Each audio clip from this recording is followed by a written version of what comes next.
Have you ever felt like the more you delve into deep thoughts, the more distant you become from those around you? That the more you understand, the less others seem to care?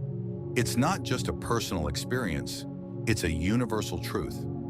Throughout history, society has often feared deep thinkers, not because they were wrong, but because they saw things others preferred not to acknowledge. History is filled with examples. Think of figures like Socrates, Galileo, and even modern-day innovators like Elon Musk. These brilliant minds weren't shunned because they were ignorant or misguided. They were rejected because they were disruptive.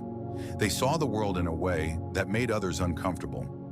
The philosopher Arthur Schopenhauer believed that intelligence was not a blessing, but a curse that isolates those who see the world more clearly than others. But why does this happen? Why does society seem to push away those who think differently? The answer lies in human psychology. Let's explore this a bit further. Imagine this. When you stand next to someone who is physically stronger, you might admire their strength, but you don't feel threatened. If you meet someone who's wealthy, you might feel envious, but not necessarily insecure. But when you encounter someone who is intellectually superior, something shifts. Psychologists call this the mirror effect. A deep thinker doesn't just present new ideas, they reflect the limitations of those around them. And this can make people uneasy. The mere presence of someone who challenges the status quo can evoke feelings of inadequacy, even if the deep thinker doesn't utter a word. Why does this happen? Why does intellectual superiority seem to provoke such a strong reaction? To understand this, we need to look at how we process different forms of superiority. When someone is physically strong, we often admire them. A wealthy person may evoke ambition in us, but their wealth doesn't undermine our self-worth. These qualities, strength, wealth, beauty, are external. They don't challenge our core sense of self. But intelligence is different. Intelligence is not just an external attribute, it's deeply personal. It shapes how we understand the world and our place within it. When we encounter someone who thinks on a deeper level, it can feel like an attack on our very identity. Their thoughts challenge the beliefs we hold dear, and this discomfort is often mistaken for rejection. This is why, throughout history, the most brilliant minds were often marginalized. It's not because they lacked the desire for connection, it's because their ideas forced people to confront their own limitations. And human nature tends to protect the ego at all costs. Think back to your own experiences. Have you ever tried to introduce a profound idea in a casual conversation, only to be met with awkward silence? Have you noticed how, when the discussion moves into deeper territory, people quickly change the subject? This isn't just an accident, it's a defense mechanism. The deeper the thinker, the more their ideas force others to confront their own shortcomings. Instead of engaging, people tend to resist. This is why intellectuals, philosophers, and visionaries often find themselves on the periphery of society. Not because they enjoy isolation, but because society pushes them there. Interestingly, research has shown that in social settings, confidence is often valued more than intelligence. People are drawn to those who project certainty, even if their ideas lack depth.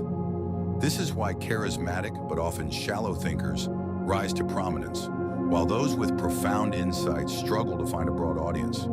History is full of such figures: political leaders, influencers, and even celebrities who thrive on emotional appeal, rather than challenging the status quo. Meanwhile, thinkers who question widely accepted beliefs often find themselves dismissed.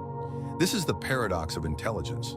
The more someone seeks the truth, the more disconnected they become from the majority. The mirror effect doesn't just reflect the limitations of society, it reveals why society resists change in the first place. But is there any scientific evidence that people actually fear intelligence? Recent studies in neuroscience suggest that the brain's emotional centers, specifically the amygdala, are activated when we encounter someone we perceive as intellectually superior. This is not just discomfort, it's a primal, fear-based response. So why does intellectual superiority trigger a response similar to that of facing a physical threat? It all goes back to our evolutionary history. For most of humanity's existence, survival didn't depend on intellect. It depended on social cohesion. In tribal societies, being accepted by the group meant survival, while isolation meant vulnerability. This deep-rooted instinct for social acceptance over intellectual exploration is why the presence of a deep thinker disrupts the social harmony. It's as if their intellectual presence threatens the social balance, triggering the brain's defense mechanisms, similar to a potential threat. This is why many deep thinkers feel isolated. It's not because they lack social skills, but because their intellectual superiority sets them apart in a world that values fitting in more than standing out. A 2021 study from Stanford University discovered something fascinating. People tend to feel less threatened by deep thinkers when they are in one-on-one interactions. But in larger groups, the fear response spikes. Why? Because social status becomes more important in group settings. People don't just fear intelligence, they fear being overshadowed by it. In group settings, their self-worth becomes more closely tied to how they are perceived in comparison to others. This is why deep thinkers often thrive in private, intimate conversations, but struggle in larger social environments. Psychologists have also identified several cognitive biases that explain why society resists intelligence. 1. The Dunning-Kruger effect. People who know little about a subject tend to overestimate their knowledge, while the truly knowledgeable often doubt themselves, creating tension between the two. Second, status quo. Bias. People are naturally inclined to prefer familiar ideas over new, complex ones. Intelligence often brings with it the challenge of confronting these long-held beliefs. The backfire effect. When confronted with information that challenges their beliefs, people tend to double down rather than reassess their views.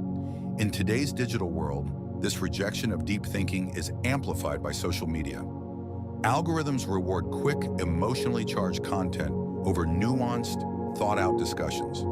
It's easier to get attention by simplifying ideas than by offering complex, challenging insights. This is why entertainment often trumps enlightenment in today's society. Short, catchy sound bites often go viral, while intellectual debates and critical thinking struggle to gain traction. So what does this mean for deep thinkers? The rejection of intelligence is not just a social issue. It's a biological and cultural one. This doesn't mean deep thinkers should stop sharing their ideas, but it does mean they need to understand the forces working against them. But if society rejects intelligence, what does it embrace? Comfort. People prefer familiarity, predictability, and pleasure over uncomfortable truths. Schopenhauer, who often spoke of the curse of intelligence, argued that the more a person knows, the more they are isolated from the world. For him, most people live under the influence of the will to live, seeking comfort, pleasure, and survival. But deep thinkers, driven by the will to truth, search for understanding even if it brings discomfort.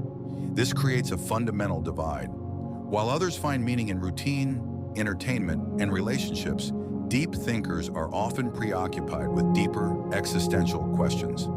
And this is where the real disconnect happens.